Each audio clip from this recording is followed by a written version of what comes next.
Hi, I'm Della, founder of DonorsResource.org, and DonorsResource.org is the brainchild of Sisters of the Community that my sister and I started in 2005.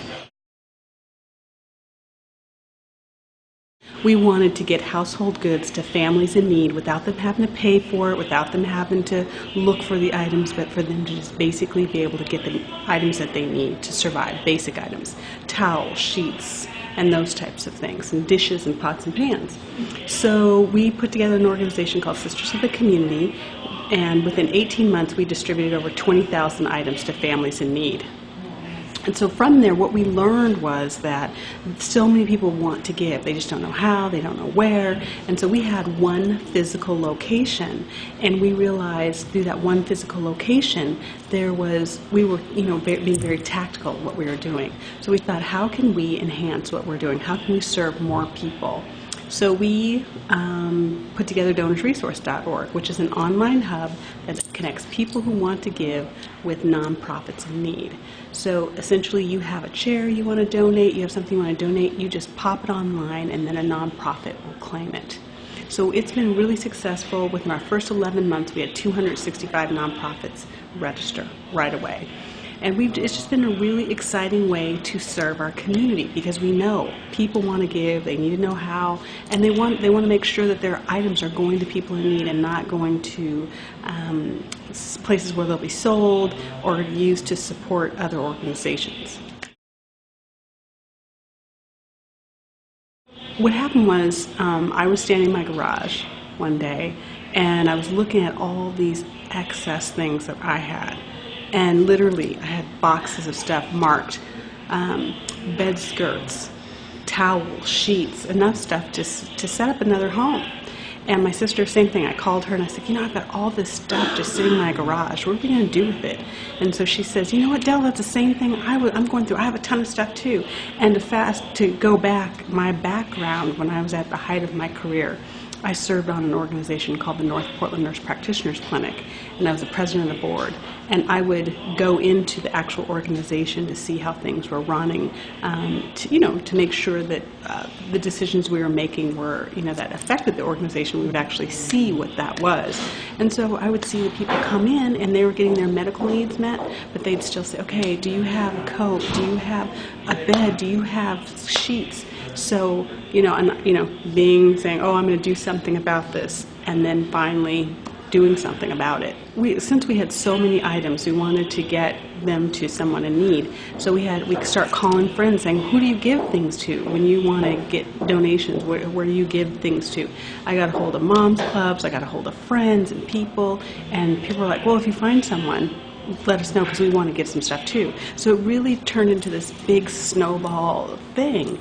And I went back to the organization that I had chaired years before and said, look, we have a ton of stuff we want to give. Do you know of anybody that can use these items?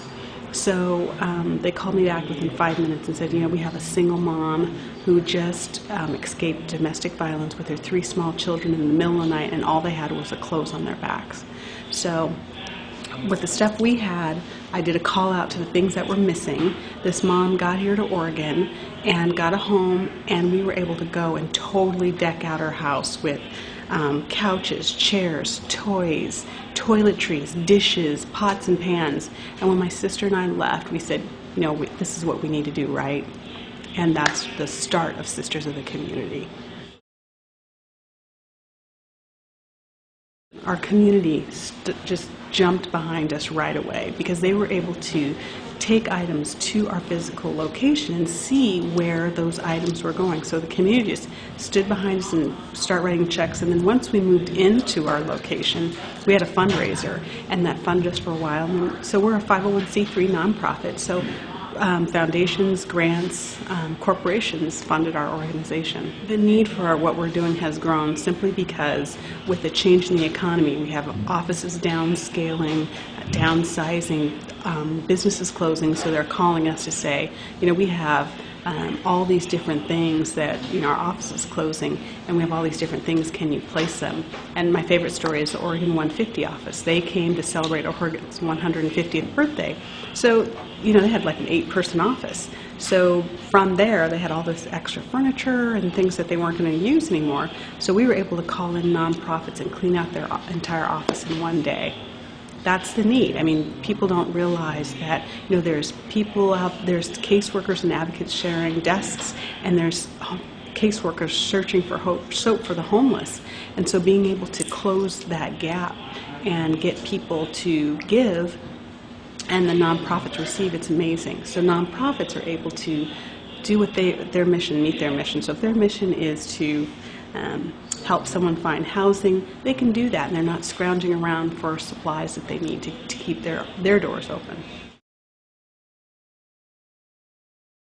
When we first launched Donors Resource, I said, okay, because we had our attorney check it out to make sure that no one else is doing it, because we did not want to recreate the wheel and double up on efforts, whatnot.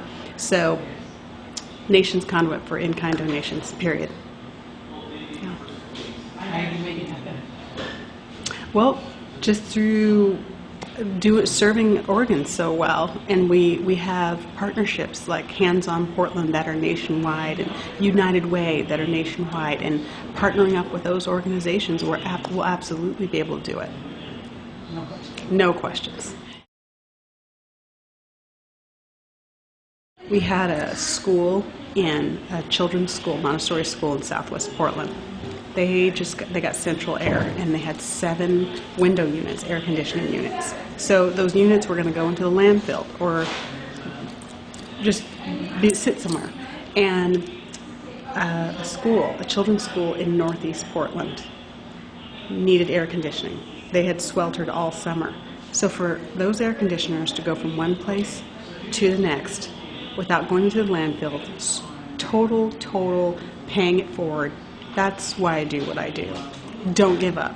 And there's so many different ways you can serve your community. There's so many ways to get involved, and there's answers out there if you just take 2 seconds and just find your niche and what it is you want to do. Of course, it's that thing that we all hear in the back of our heads, someday I'm going to give back, I'm going to do something about this. And when I was serving on the North Portland Nurse Practitioners Board, when I was and I said, someday I'm going to do something about this, I had no idea it meant this.